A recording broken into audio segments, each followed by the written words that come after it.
This doesn't work very well, does it? Because of the light background. Should I face the other way?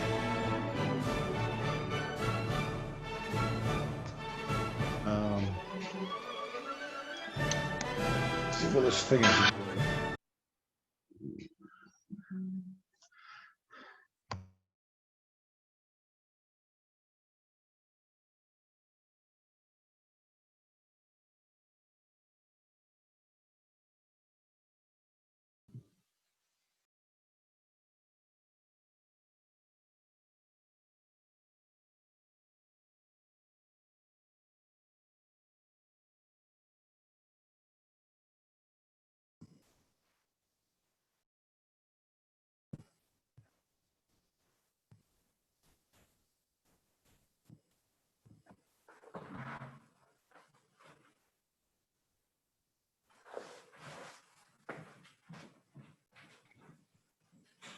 Hi, everyone. We're about to get started. We're just all getting settled in and some people are logging on.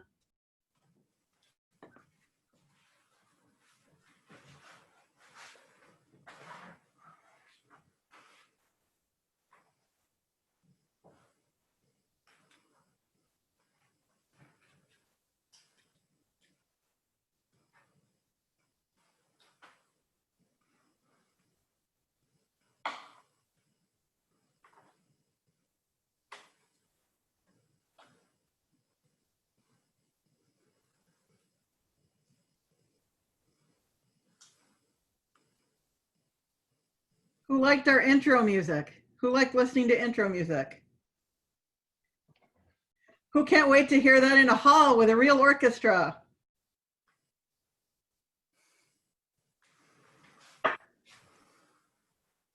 Oh, nice, Priscilla. Well, thank you, Jamie. Hello, everyone. I think we will go ahead and get started. We may have a few more people joining us, but we will have them jump in as we move along here. So again, welcome. My name is Melissa Hefner. I'm the Director of Development with the Fox Valley Symphony Orchestra.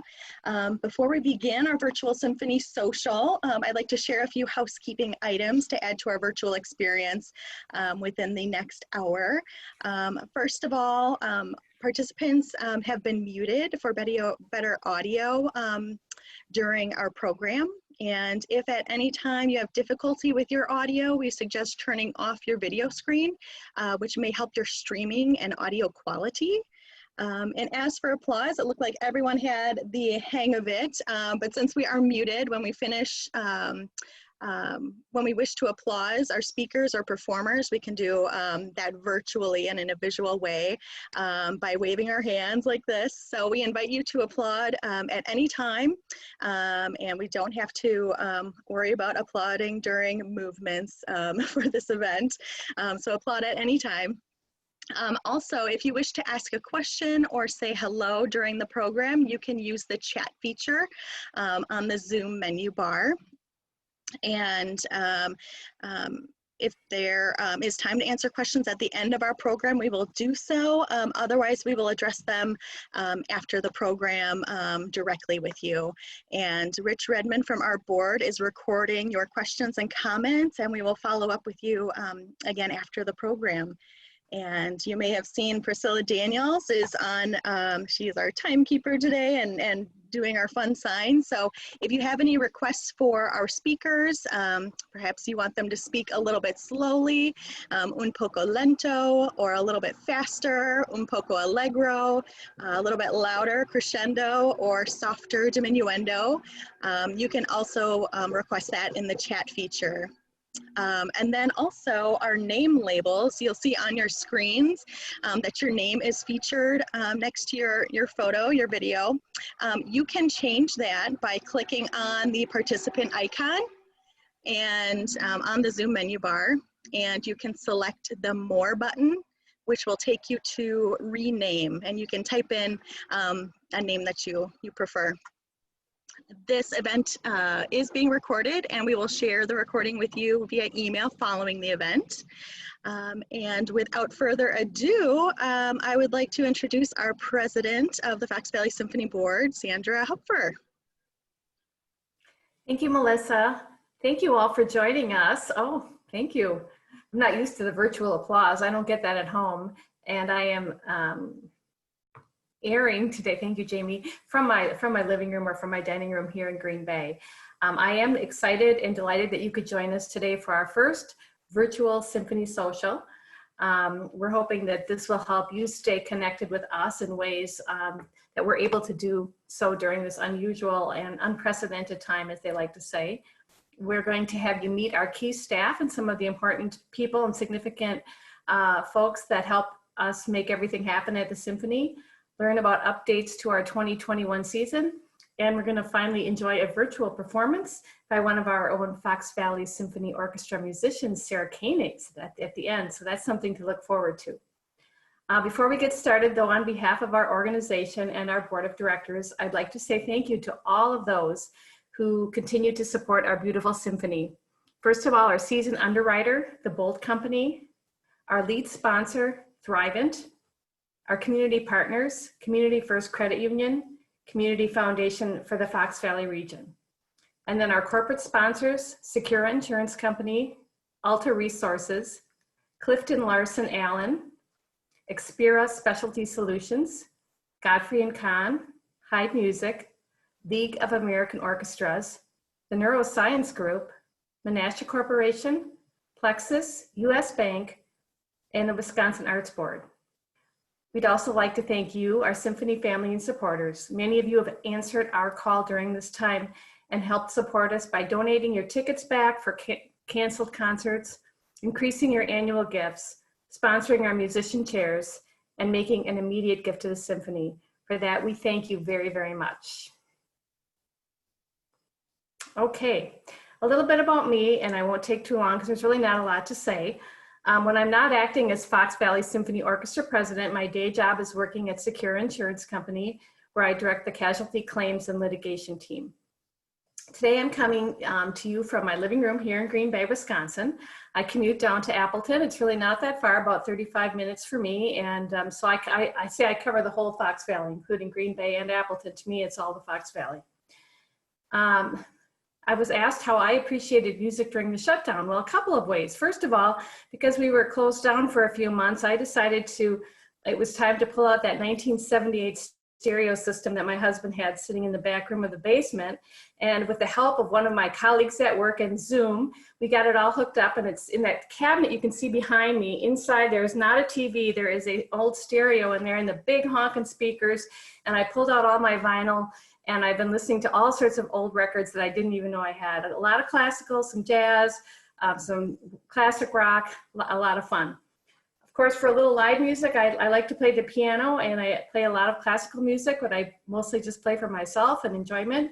But finally, of course, I tuned in online, and I heard musicians from around the world, but most importantly, our own Fox Valley Symphony Orchestra musicians performed for us online. Sarah was one of them I heard, Yulia, many others, and it was just great to hear them as well. So that's how I kept in touch with music during our shutdown. I grew up in Wisconsin. I have attended all my school here, public school girl, grade school, high school, and I went to UW-Oshkosh for undergrad in music. And then I went to law school at the University of Wisconsin-Madison. I practiced law in the Green Bay area for 25 years. And then in 2009, I joined Secura Insurance. I'm married. My husband, Steve, is out chasing bees. He's a beekeeper. And we don't have any children, but we have one small cat named Lucy who might make an appearance sometime today. She likes List, by the way. It's her favorite. So I joined the board of directors for the Symphony about 6 years ago. I think I'm starting my 7th season now. This is my 2nd year as board. Next year I'll be past president, and Mike Lokensgaard from Godfrey and Kahn over the reins as president of the board at that time. Growing up, music was a part of my life. I played piano since I was 9. I don't play any symphonic instrument, but I've always just loved the symphony. It's just my favorite thing to go and listen. I just feel it's like, it just kind of takes me to a new place. And I've always enjoyed that. I've been intrigued by it, and it's just always fascinating to me. So I always it's a weird thing, but I really always wanted to be on the staff or on the board of a symphony. So when I had the opportunity, I just jumped at the chance. And the more I found out about the Fox Valley Symphony Orchestra, the more I loved it. And when I say that, it's not just the magic on stage that you see and you hear. It's beautiful, but it's what they do for the community. They're in the community. They're living their vision every day. We see members of our orchestra playing at the farmers market. They're at the assisted living community playing for them, and they're working with our special needs people in Harmony. They're everywhere, and they really are transporting that vision that we have, that music is for everyone. And we will be sharing with you throughout today's program a little bit how we're going to continue making music for everyone this fall, since we're in a little different climate than we have been in the past. If any of you are interested in learning more about being on the board of directors or involved in any of our committees, please feel free to contact me or contact Jamie or any of the other board members. We'd love to talk to you about it and explore the possibilities. So now I'd like to introduce other key members of the Symphony family during a typical season during our events. So I'm happy we have this opportunity to share a little bit more about our team. Let's our fabulous director, Jamie Lafreniere. Jamie, I turn the virtual baton over to you. Hey everybody, thanks for being here with us today. I think I've met all of you and talked to all of you, I'm pretty sure. I am Jamie, I'm the executive director. I've been with the Symphony for 12 years now. I moved here from Michigan for this job. When I started the job, I was the director of operations. And one of my favorite stories to tell about the Symphony of all time is my second day in Wisconsin. The Symphony had a concert with a rock band called Vic Ferrari. So this was my first experience with the Fox Valley Symphony Orchestra. We had a person she was only 1 year away from retirement, Anne. So I got to watch Anne, she had a flute solo on an Ozzy Osbourne song. And she was 1 year away from retirement. And I remember driving home and calling my assistant in Michigan and saying, what have I done? Where am I? I had no idea what I was in for. And that was just the beginning of the fun. So a lot has happened in 12 years and I love every bit of it. A lot of it is so much fun. And my favorite thing about the Symphony is I get to work with the most amazing people. Some of them are on this call today. You can see them all. They're just wonderful. Our musicians are so much a part of the community, like Sandy said. And that comes from the heart. It's not a job really. This is what they want to do. They want to bring music to people. They want to connect with people. They want to teach students and bring students music. And it warms my heart. We get to work with a lot of people in the community, different nonprofits, different arts organizations. We go into schools, senior centers, and it's just really so much more than just a couple concerts a year. It really is 365. And I just love the dedication of everybody here. I'm coming to you today from my kitchen because my 3 crazy dogs own the living room. So they're in the living room. And I'm delighted to be here with you guys today. Thanks for joining us. I'm determined to remember to unmute every time I speak. You can do it. The next member of the staff that I would like to introduce you to is Kevin Suderlin, who is our Sandra Lemke and Monroe Trout Endowed Maestro. Let me say that again. Sandra Lemke and Monroe Trout Endowed Maestro Chair, Kevin Suderlin. Kevin, I'm turning the baton over to you. Thank you so much, Sandy. Thank you to everyone who's tuning in today. It's so great to see you all and get a chance to, connect in these times where we just can't really be together in person. Super excited that we get this chance today. And I'm joining you today from my home in Fargo, North Dakota. So, I teach at a college there at Concordia College in Moorhead, Minnesota. It's right across the border. So, while I live in a different state than I work in, it's really just a 10-15 minute car drive. In our living room right now, got a cat, Sandy, right? We connected very quickly over cats, our mutual love for cats. My partner April and I, we have 3 cats at home, and one of them, Toby, is laying right behind you, basically. My musical background is one that I come from a family that's fairly musical. My dad was a musician, or is a musician. He's a singer, not a classical singer, but a singer of popular contemporary style music in Germany, still active there, and that's just a wonderful voice. And so I kind of followed into those footsteps at first. You know, I went to college to study voice and choral conducting, actually, and then switched over to, I did a little bit of everything, switched over to band conducting, wind conducting, because I fell in love with that sort of sound world and, you know, the sense of community that comes along that's, you know, often part of the band world. So I did that for a few years, was always interested though, always had a dream of becoming an orchestral conductor. Yeah, that was always the dream. And so feel very grateful, very lucky that I got to pursue this dream and get to live it now. There has not been a single day in my life where I've regretted, you know, going into this field. And I'm just I feel so blessed to get to do this every single day, even in times where it gets more difficult or where perhaps we're facing challenges like we are right now. It's always about finding solutions, right? And making lemonade out of the lemons and finding the silver linings. And so I'm excited to talk to you about that a little bit later. I've been with the Fox Valley Symphony Orchestra for a year now. And I've known about the Fox Valley Symphony Orchestra though for much longer than that, because I have a very close friend who lives in our community in Appleton, because he teaches at Lawrence. It's Copeland Woodruff, who's the director of opera at Lawrence. And he and I, we collaborated together when he was still living and working in Memphis. So we had done numerous opera productions, all sorts of stuff, some really crazy experimental productions that we did there together. And he had always told me about what a wonderful and vibrant community the Fox Cities community is. So when this job of music director for the FVSO was announced, it was a no-brainer for me, right, to apply for that. I did go undercover. I can tell you that now. I came and visited. Jamie says don't.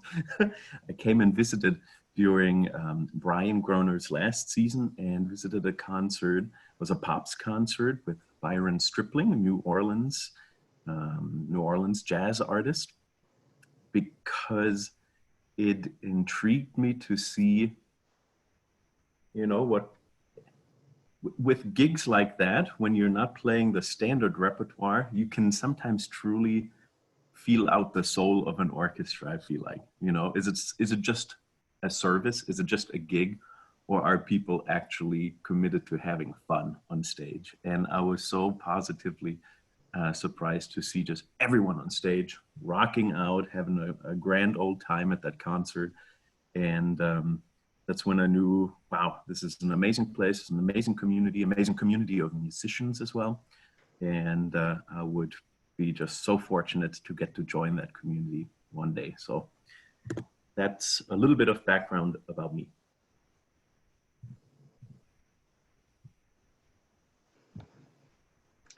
Thank you, Kevin. Appreciate that. And we'll hear a little bit more from you later.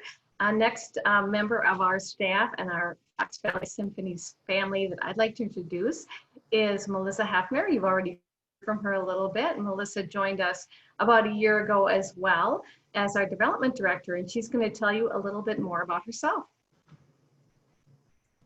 Thank you, Sandy, and hello everyone again. Yeah, so I am the new development director with the Fox Valley Symphony. I am also on the board of Association of Fundraising Professionals for our Northeast Wisconsin chapter. And I am joining us from our home and dining room in the city of Menasha. And I am a native of Appleton and grew up in the Fox Cities. A fun fact about me, I began my musical studies playing the flute and piccolo at at Catholic Central Elementary School, which is no longer here, and I was 7 years old. I took lessons with many private instructors in the area, and was a student of, it was then called the Lawrence Arts Academy, and I also participated in every local youth ensemble and youth orchestra, including Oshkosh Green Bay and the Fox Valley Youth Symphony Orchestra, and that was when Gary Wolfman was our conductor. And since participating in the youth orchestra, I continued on my music studies in college and also grad school, and went on to perform at Carnegie Hall a couple times and in orchestras throughout the Midwest and on the East Coast. And when I returned to Wisconsin, I served as instructor of flute at Ripon College up until we had our son just a little over a year ago now. And I continue to perform, but also for the last decade, I have been serving in the nonprofit sector. In the development world. I managed a nonprofit and concert series and orchestra out at Shepherd University in West Virginia, and with the Frederick Symphony in Maryland. So I've kind of been all over, and I'm happy to be back in Wisconsin here. And I'm thrilled to have returned to the Fox Valley Symphony. And again, I've been the development director for just under a year now, though I have served on our Sinfonia fundraising committee for 5 years now. And I love that I'm able to give back to this amazing organization that has made such a big impact on my music education and my career.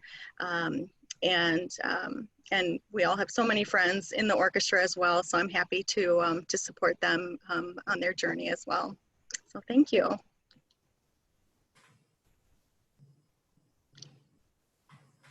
Thank you, Melissa. We've loved having you part of our family, and it seems like you've been with us for much longer than a year, and I mean that in a good way. So now we're going to learn a little bit more about what's going to be happening in 2021 season. So for that, I'd like to turn the program back over to our executive director, the one and only Jamie Lafreniere. Well, if you guys know what's going to happen in 2021, I would like you to share that information with me, first of all, because who knows, right? Oh my goodness.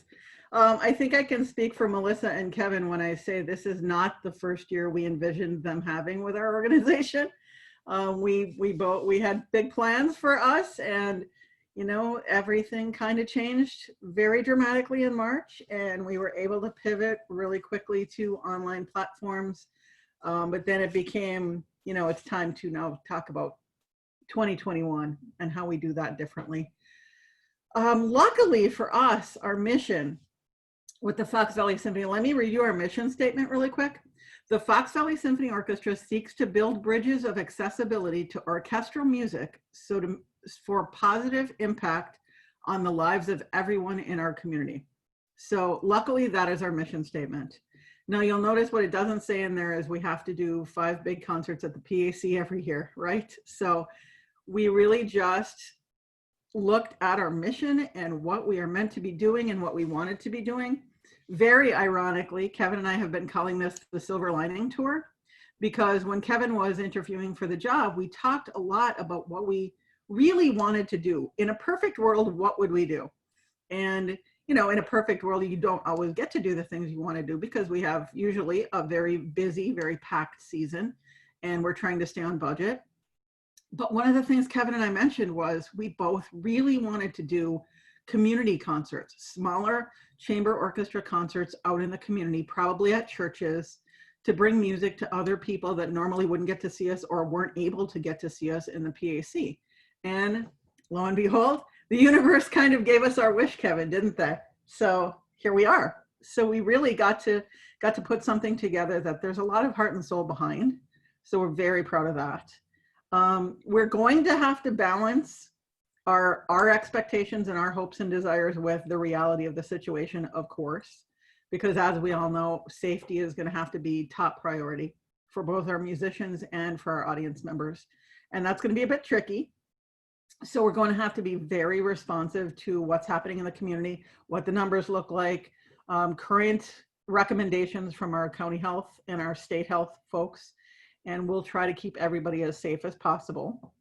But we are going to do a small chamber series, which we're very excited about, in churches around the community and other venues around the community. The orchestras will be smaller, but we're going to play some beautiful music. Kevin will tell you a little bit more about that. We're excited. Our youth orchestra, sadly, is going to have to take the fall semester off, but we are hoping to return with our youth orchestra in January. We do also have several outreach programs that are going right now, and will continue through the fall and the spring. As with everything else, they've had to pivot too, so it's mostly online now, but we will be working with several schools. We'll still have our In Harmony program, which works with special needs folks and their families and schools there. We hope to do some senior series also in assisted living facilities. Again, those may be virtual for a very, we don't know when this is going to change, right? But our goal is just to make music as long as we can make music. And that's really what it's all about. So some of the safety protocols, we bought masks for all of our musicians. They have the little FES logo on it. Sandy's sister even made us some masks that will be available at the concert. She has some, oh, there they are now. So their audience members can buy masks made by Sandy's sister. So we're definitely going to have masks at all of our performances for musicians and for audience members. We're going to do socially distanced seating. I'll let Kevin talk a little bit more about the safety protocols for the musicians, but we're really focusing on keeping everybody safe. But at the same time, right now is a time when we need music to connect us, and we need music to uplift us. And that's really, you heard me read the mission statement. That's really what we're all about. So this is our time to shine, and it's our time to show the community what we're here for. We're really here to uplift and to bring music and to build bridges, as Kevin always says. So that's the goal. And of course, we appreciate your support with all of that. And everybody has been so wonderful with their support of this and, you know, applauding our efforts and excited about coming to the events. So we're really delighted with the feedback we've been getting so far. Thank you, Jamie. Next up, I'm going to reintroduce our music director, conductor, the one and only Kevin Suderlin. Thank you, thank you, thank you. Yeah, Jamie's absolutely right. Silver lining tour. I've found that the worst thing we can do in these times is to compare, right, what normally we would be doing right now. Because then you're always thinking about, well, what we're doing now instead is subpar or not as good, not as meaningful. And that's not necessarily true, right? Sometimes when you're facing challenges like the ones we're facing right now, if you truly work through them, you can come up with solutions that are just as meaningful or maybe even more meaningful. So, and that's something so unique, I think, about the Fox Valley Symphony, about its board, about its leadership team, about its musicians and the people in the community, that what we do is not just to, not just to create music, and it's not just a job. It's not just to perform 5 big concerts in a beautiful, granted, very beautiful space, right? But it's about the interpersonal connections. It's about human connections, right? And it's about leaving a positive imprint on our community or communities. And that's probably, I would guess, that's the reason why you are supporting this organization too, and why you're supporting people and organizations in general, is to leave a positive imprint on this world, right? And the same is true for, and I can say that with complete honesty and genuineness, that same is true for every single musician in our orchestra. No, for none of them is it just a gig, is it just a gig that pays the bills. It's to make this world a little bit more harmonious, a little bit more peaceful. And we can do that right now, just like we could do that last year.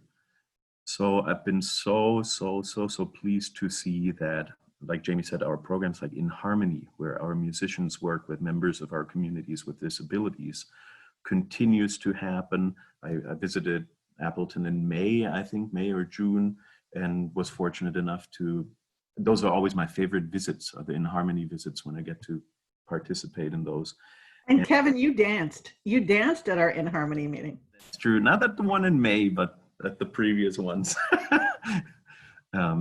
but to see that this still continues, you know, we found ways to do this over Zoom, like we are meeting right now, and there's still an interactive component. And like Jamie said, people need music right now, right? We need beauty, we need comfort, we need solace, we need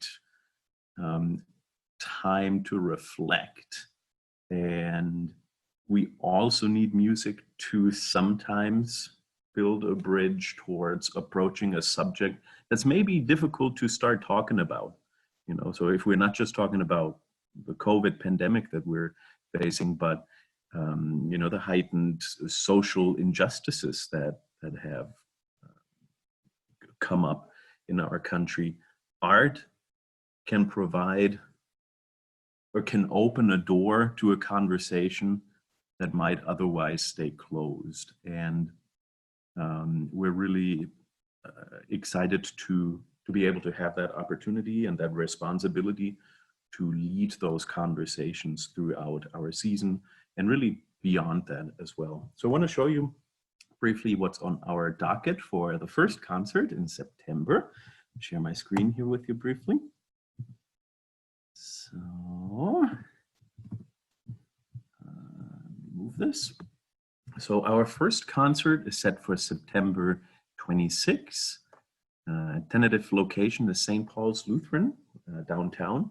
I say tentative because all venues are still subject to change because of certain safety features and protocols that need to be in place in order for us to be able to say our audiences and our musicians are safe. And that's, of course, absolutely top priority. The main aspect, but I'll get to that in a minute, is ventilation and air exchange, right? So a good HVAC system. So on this program, you will probably just see maybe one familiar name, maybe two. It's the big piece here, Tchaikovsky's Serenade for Strings. It's a gorgeous 30-minute long work that Tchaikovsky wrote just for the strings in 4 movements. Truly a gem of the repertoire that we often don't get a chance to perform because we're busy programming large orchestra repertoire, right? So really excited to get a chance to work on this together with our fabulous musicians. The other name you might recognize because some of her music was on our previous season is Florence Price. You know, we performed her dances in the cane breaks, and we were going to perform her Symphony No. 3 in this upcoming season. So this is a work, Adoration, that's originally written for organ. It's a gorgeous, about 4-minute long work that was arranged for string orchestra by Akiko Hosoya, living violist, actually, I believe. But she also does some arranging and composing. We start the program out with someone who is alive, a living composer, Christopher Ducasse, a composer originally from Haiti, who has strong ties to Appleton and to Wisconsin. He studied at Lawrence for a little while and then finished his degree at a different college in Wisconsin. A wonderful young gentleman who I met. This is crazy how small the world is. A friend of mine in Fargo, she's a music educator, studied at Lawrence Conservatory and goes to Haiti every summer, right? Works there with young students in the string orchestra. And Christopher was visiting her and her husband in Fargo, and it was in the midst of winter, and which is very long, even longer than your winters. And she contacted me and said, I have this friend or student from Wisconsin, originally from Haiti. Could he come and take some conducting lessons from you? And said, of course, would love to meet him. So Christopher came to my office and we did some wonderful lessons together and have been friends ever since, 4 years now. He writes fabulous music that incorporates a lot of his Haitian roots, very rhythmic, not easy. So it's going to be a good challenge for all of us, including me, to work on this piece and to loosen us up a little bit and provide some, I think, really light and joyful music for you all. You see, it's for strings and 3 percussionists. Then we have a piece by a Black composer, Samuel Coleridge Taylor. He wrote 4 pieces for string orchestra that are meant to be, or that can be performed separately. So we'll see if we'll get to perform all 4 throughout maybe this season or a few seasons. For now, we're focusing on just the first movement, about 6-7 minutes long, for Nouvellette, very also uplifting piece of music. And then another piece by a living composer, Jose Luis Elizondo, wonderful gentleman from Mexico, who lives in Boston now. And he is kind of a unique story as well. That friendship started when I was looking for music actually for my youth symphony in North Dakota. He writes for all sorts of ensembles. Yo-Yo Ma performs his cello pieces. He writes a lot for cello. He's widely performed. And I was so struck that all of his music was available for free.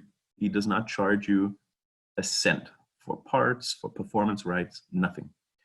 And so I was just curious, to learn about his philosophies, and a wonderful friendship followed there.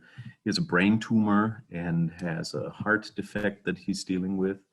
And, it's been really humbling and great to learn from him on outlook on life.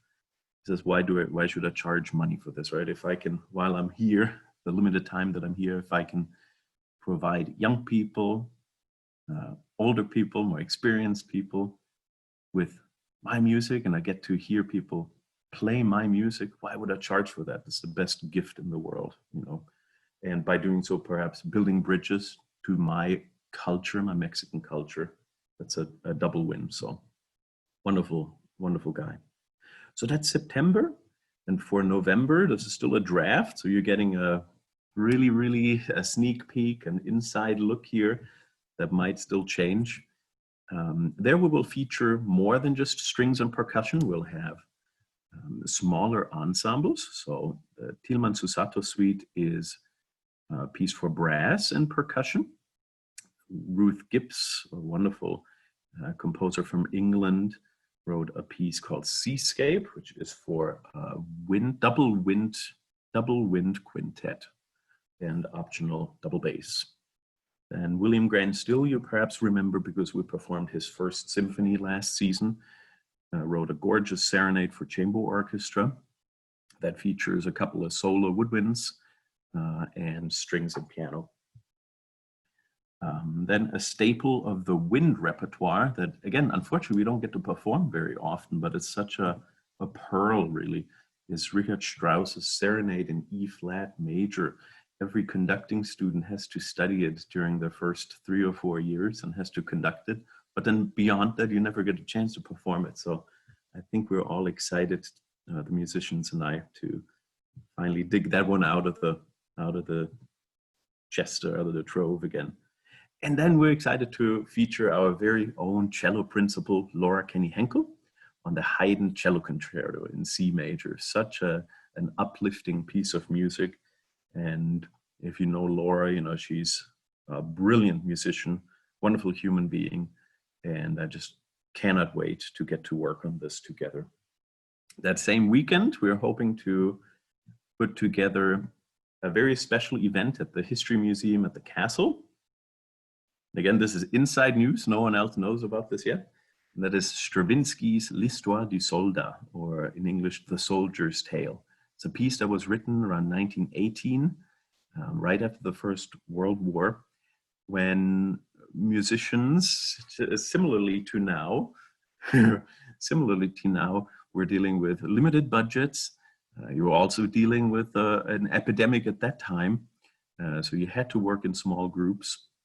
And so we thought it fitting to perform this piece.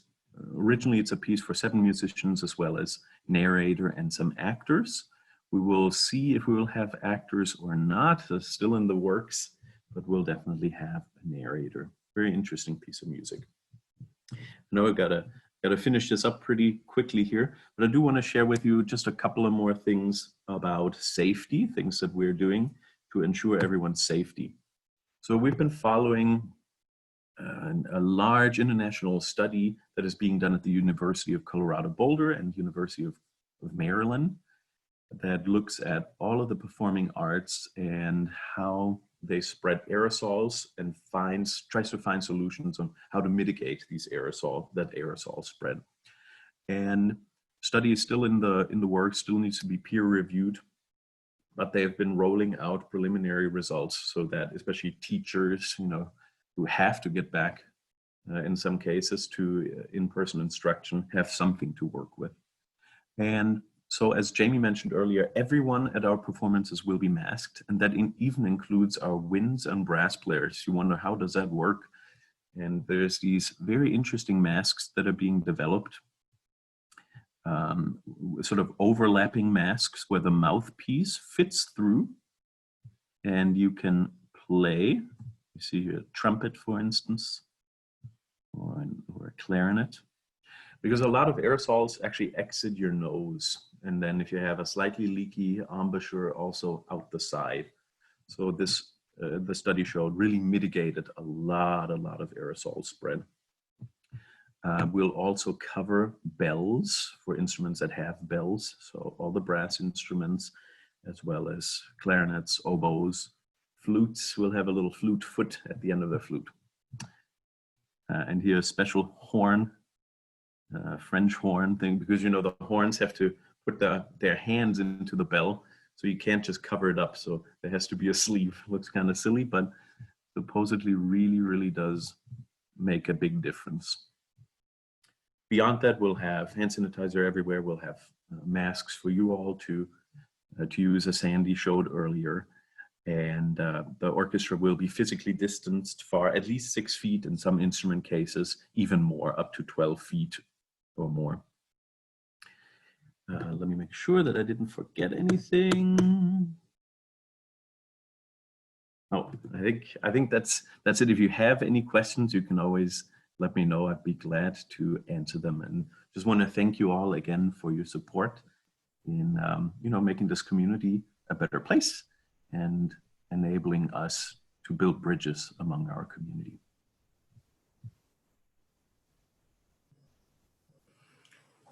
Thank you, Kevin. Very interesting and exciting to hear what you have planned for the fall, and it's very exciting to hear what those studies are coming up with and what we're learning. We're learning a lot about a lot of things we never thought we'd have to learn about. So thank you. I'd like to turn the program over to Melissa right now. She's going to talk a little bit about things that development directors do. So go ahead, Melissa. Wonderful. Thank you, Sandy. And yes, first of all, I want to say thank you to everyone who continues to support us during this time and every season, but especially now during the pandemic. We would not be able to do what we do and also move through our transformation as well without your support. I would like to share with you a mission moment from one of our supporters who many of you know. And as I move into sharing my screen, you may wish to turn up your volume. So I'll give you a heads up now. The YouTube video is just a little bit quiet in the format it's in. So just a heads up on that.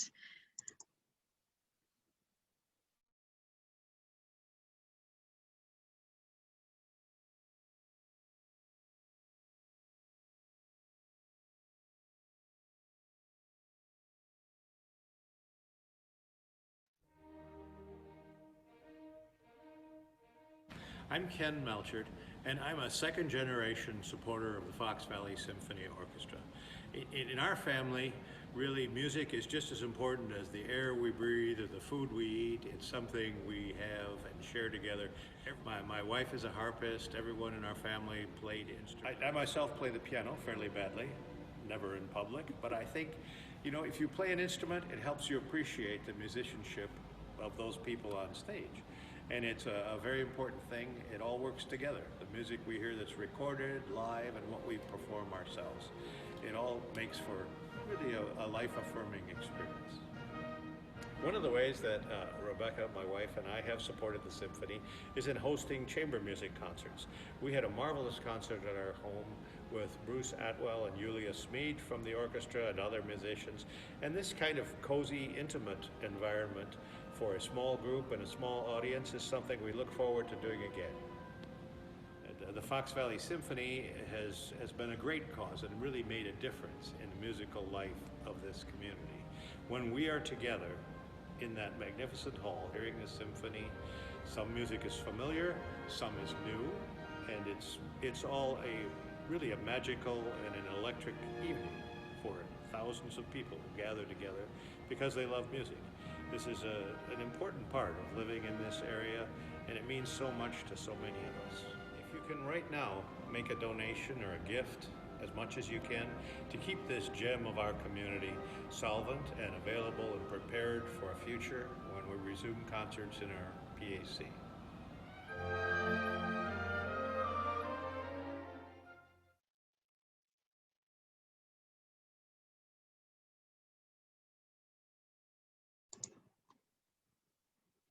Wonderful. So thank you, Ken, and thank you, Rebecca, for sharing what the FPSO means to you and your family and the community. I also am not a very good piano player. I will play flute all day, but I am not a piano player myself either. I think it's important to know what the impact of your support means for us. Your support ensures that our organization and orchestra will remain strong during this time, and that we can remain vibrant and ensure that we'll come back to the concert stage with even greater purpose in the next season. As you know, we have our wonderful symphony series, a chamber series. In the past few months, we've been doing our virtual performances, keeping music alive in our community. We also have a fantastic youth orchestra that's over 40 years old, and actually a few people on our call right now are former members, and myself included. And we have a number of outreach programs as well. And with all of that combined, we reach over 20,000 people annually. That is just amazing. So thank you for making that possible. We could not reach those people without you. And our community would not be as rich and full of the arts without your support. So thank you all so much. And with that, I would like to share that a number of you have already committed to increasing your annual gifts. Thank you so much. Please continue to include the arts and the Fox Valley Symphony in your annual giving. We greatly appreciate that right now. And also right now, chair sponsor renewals are happening. We are transforming what that will look like over this season and how you can connect with the musicians who you sponsor. So we have some exciting developments for that, and that is happening right now. But again, we need your support and the support of the community now more than ever. And we will continue to share ways that you can help us. And if you would like to learn more, we also are happy to invite you to a private meeting, and we can talk more about how you can help us during this time. So thank you so much. Thank you, Melissa. We appreciate the many ways that our community supports the Fox Valley Symphony Orchestra, and we appreciate all of you so very much. Thank you. Now we have a little musical treat here. Sarah Koenig joins us today for a musician spotlight. And Sarah, before you perform, we didn't introduce you at the other part of the program, but we thought you could share a little bit about yourself and how you became involved with the symphony before you play for us. Absolutely, I'd be happy to. So hi everyone, I am Sarah Koenig and I'm a violinist. I've been playing with the Fox Valley Symphony for 10 years now. And I can always keep track of exactly how long I've been playing, because when I auditioned, I was massively pregnant at the time with my first child, who just turned 10. And I remember waddling up to my stand to play my audition part. So as my daughter celebrates her birthdays, that's always my chance to sort of remember that that's when my time with the Fox Valley Symphony started too. So it's pretty special. So I've been playing violin for all that time, but over the years, my involvement has expanded, as if getting to play in the symphony wasn't fantastic enough. I've had all these extra opportunities that have come my way, and it's been so exciting to be a part of them. Sandy and Jamie and Kevin have already mentioned a lot of the outreach programs that the symphony offers, and I've gotten to be a part of them. And I won't talk too much more about them since they already mentioned them, but one thing is our amazing youth orchestra program. We actually have 3 youth orchestras that move the students up through the different levels as they grow and advance.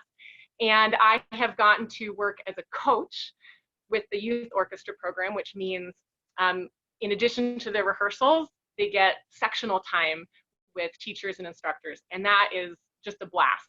So I get to go and work with these kids who are collaborating together and just kind of on the cusp of finding out how fun it is to make music and collaborate with that. And I get to share their new joy as they're just learning and finding out. So I've loved being a coach for the youth orchestra.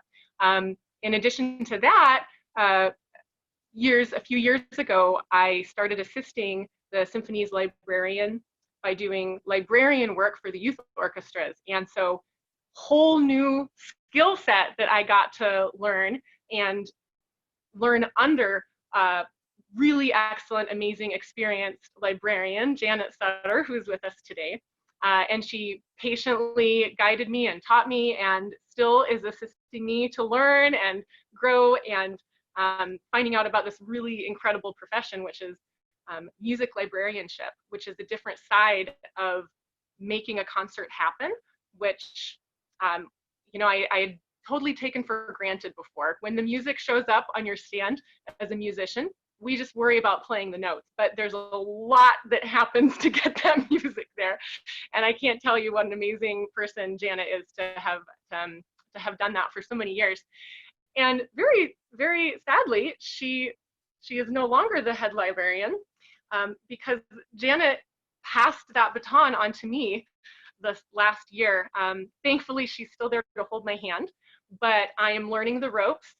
And it's even more exciting now, as Kevin and Jamie have mentioned, with all of the changes going on. I have all sorts of cool new things to learn about getting digital and streaming and video permissions so that we can continue to provide the music in an online format. So there's always new things to learn. Very exciting. I've also gotten to be involved with our Symphonia fundraiser, which they mentioned before. I have been a violin teacher every year since its inception, which has been an amazing experience. It's just too much fun to get to teach music, again, to community members who are just in it for the joy of it, who want to learn something new, who want to have fun, and who want to support the symphony. And it's hilarious, and it's fun, and it's totally rewarding, and I love doing that. And then just the last thing I want to mention that I'm a part of that I think is really, really special is our In Harmony program, which has already been mentioned so many times. I'll try not to gush about it too much, but that's where quartets of musicians go out, partnered with music therapists, and we make music for people that might not have opportunities to attend otherwise, but it's so much more than that. They're not just sitting and listening, it's interactive. It's been carefully curated, the music and the activities, everything's been selected, working with the music therapist to provide something more than just an auditory experience. It's interactive, it's uplifting, and it's amazing. And I tell you as a musician that every single time we have done one of these performances, and we get to play for every age and at so many different places, there's always at least one person that you see them bloom, you see them brighten, you see people that just glow because they're experiencing the music and it's connecting with them in a way that words or other things just never possibly could. And every time I come away from these performances, it's like I'm walking on air because I didn't just sit down and play my violin. I connected with other humans, with my fellow musicians, and with the people that were with us in this really special way. And I can't tell you how much I love our In Harmony program and how special it is. So I have to say that the Fox Valley Symphony, as Jamie and Kevin, as they all said, this is not just a job. It is so much more than that. And over the years, I've come to feel like the Fox Valley Symphony is my musical family. The people in it, my colleagues, they're my friends. I like to think that I've grown over my years with the symphony in both my musical experience and abilities, but more than just as a musician, also as a person. I like to think that I have expanded and grown as a person in my time with the symphony and through the experiences and opportunities that it's provided for me. I know that our symphony is so much more than just concerts in a hall. We're so much more than that. And the people that are working towards this, it's not just the concerts. We're constantly working to find and create opportunities to connect with people through music and to strengthen our community and to make the world a better place. And I am so proud to be part of that and to be part of the Fox Valley Symphony. And I just happen to have my violin with me right here. So I would love to play a little tune for you all. One of the things that I do when I'm not playing in the symphony is my husband and I, he plays guitar, we love to play bluegrass, Celtic, fiddle, Irish music together. That's one of my guilty pleasures. So I was going to play a little tune called Miss McLeod's Reel for you all, and I hope you enjoy it.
Wow, thank you, Sarah. If it's possibly to give you a standing ovation virtual, we're doing that right now. That was great. Yeah, the wave. Yeah, exactly. That was wonderful.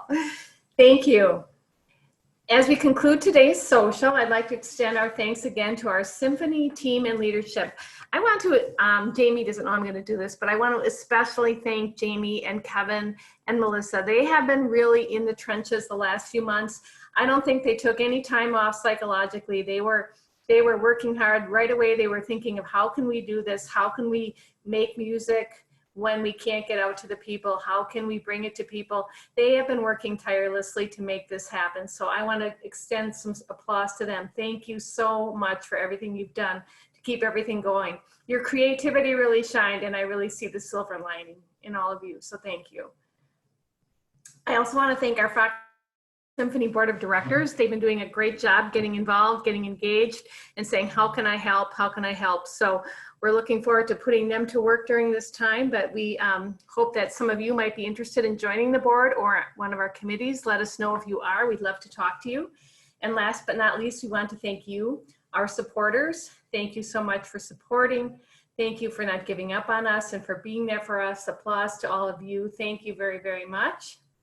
And I would like to also extend an invitation to join us to our concerts on the town this fall. Kevin gave you a great preview of what we're going to see. We'd love to see you in September. We've sold a lot of tickets already, but there are still some available. So get online and buy your tickets, please. We'd love to see you at the concert. And again, it'll be as safe as we can make it for you. And I'm sure you're going to have a great time. So in signing off, I'd like to join you for a toast. If you have a beverage or if you don't, I'd just like you to make a virtual toast. And I want you to notice today that I am drinking the Suderbrow brand of beer here. Kevin was fortunate enough to have a beer named after him from one of the local breweries, McFleshman's. And last year at our Bratz beer in Beethoven, this beer was premiered. So I went and got some, and it is actually very good. And I'd like to have a toast to Kevin, to the Symphony Orchestra, and to the 2021 season. Cheers, and thank you, everyone. Cheers. Prost.